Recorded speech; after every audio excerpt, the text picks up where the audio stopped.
ধন্যবাদ। আমি অ্যাডভোকেট কাউসার মহোদয়ের বিশ্লেষণ বক্তব্য শুনছিলাম। তার যে বক্তব্য এবং বিশ্লেষণ, তার মধ্যে সত্যের একটা প্রতিচ্ছবি কিন্তু ফুটে উঠেছে। কারণ আপনার ভিসা নীতি আওতায় কিন্তু জেনারেল আজিজকে আপনার এই অভিশংসন করা হয়নি। এক, তার ভিসা রিভোক করা হয়নি। দুই, 3 নাম্বার হচ্ছে ভিন্ন ক্লজে তাকে এই আপনার নিষেধাজ্ঞার আওতায় আনা হয়েছে এবং বলা হয়েছে শুধু তিনি নন, তার নিকট আত্মীয়জনরা এর আওতায় পড়বেন। এখন আমি দীর্ঘদিন ধরে যে বিষয়গুলো নিয়ে কথা বলছিলাম, তার মধ্যে একটি হলো রিচার্ড নেফিউ মহোদয়, যিনি অ্যান্টি করাপশন মার্কিন সরকারের পক্ষ থেকে গ্লোবালি তিনি একটি গ্রন্থ রচনা করেছিলেন, দ্য আর্ট অফ স্যাংশনস। তার রেফারেন্সে আমি বলছিলাম যে তিনি বাংলাদেশে এসেছিলেন, এসে আমাদের দুদকে গিয়েছিলেন এবং সেই সঙ্গে পররাষ্ট্র মন্ত্রণালয়ে গিয়েছিলেন এবং আমাদের সচিব মহোদয়কে ইমপ্রেস স্থাপন করতে সক্ষম হয়েছিলেন, বিশেষ করে আপনার আমাদের যে মিনিস্টার অফ ফরেন অ্যাফেয়ার্স এর সচিব মহোদয়, যে স্যাংশন পারে দুর্নীতি নিরোধে একটা বড় হাতিয়ার, খেয়াল করেন। এবং সেই ইঙ্গিত প্রদান করে সেখান থেকে যদি আবার শুরু করি, তাহলে আমি যেটি বলবো সেটি হচ্ছে আপনার ভিসা নীতি বিষয়টি এক, আর এই যেই আপনার ডিকটামের আওতায় এই নতুন নিষেধাজ্ঞা জারি করা হলো সেটি আরেক। এবং এটা মূলত রিচার্ড নেফিউ মহোদয়, যিনি global coordinator of anti corruption drive part of United states of America, তার গবেষণা প্রসূত ইনোভেশন এটি। এবং আপনার এমন একজন ব্যক্তি এবং পরিবারকে আপনার টার্গেট করা হয়েছে, যেটা নিয়ে প্রচুর হইচই হয়েছে এবং এটার নানান রকমের রেমিফিকেশন আছে। ধরুন জেনারেল আজিজ, তিনি দুটি বাহিনী কমান্ড করেছেন। প্রথমত যেটা বিডিআর ছিল, এখন বিজেপি, এবং ওই দায়িত্বে থাকাকালীন সময় তিনি পরিষ্কার বক্তব্য হাজির করেছিলেন, বলেছিলেন আমরা অস্ত্র চালনা শিখেছি হাতে চুরি পরে থাকার জন্য নয়, দেখা মাত্র গুলি করা হবে। খেয়াল করেন, এটা যে প্রতিক্রিয়া তৈরি করছিল আন্তর্জাতিক ভাবে যারা মানবাধিকার নিয়ে কাজ করেন, অন্যান্য ইস্যুগুলো নিয়ে, সেটা অনেকের অ্যান্টেনায় ধরা পড়ে।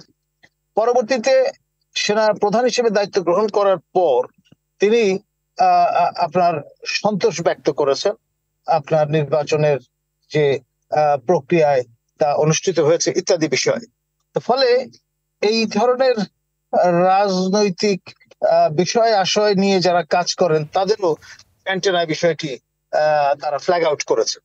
এবং এই যে গ্লোবাল ক্যানভাস, সেখানটায় বিষয়গুলোকে নিয়ে অনুপুঙ্খ নানান রকমের সরকারি সফরে ছিলেন মার্কিন যুক্তরাষ্ট্রে, তাকে কিন্তু ঘটা করে 19 বার তোপধ্বনি দিয়ে সম্মান জানানো হয়েছে। খেয়াল করেন, 19 গান স্যালুট, এটা খামখালি বিষয় নয়।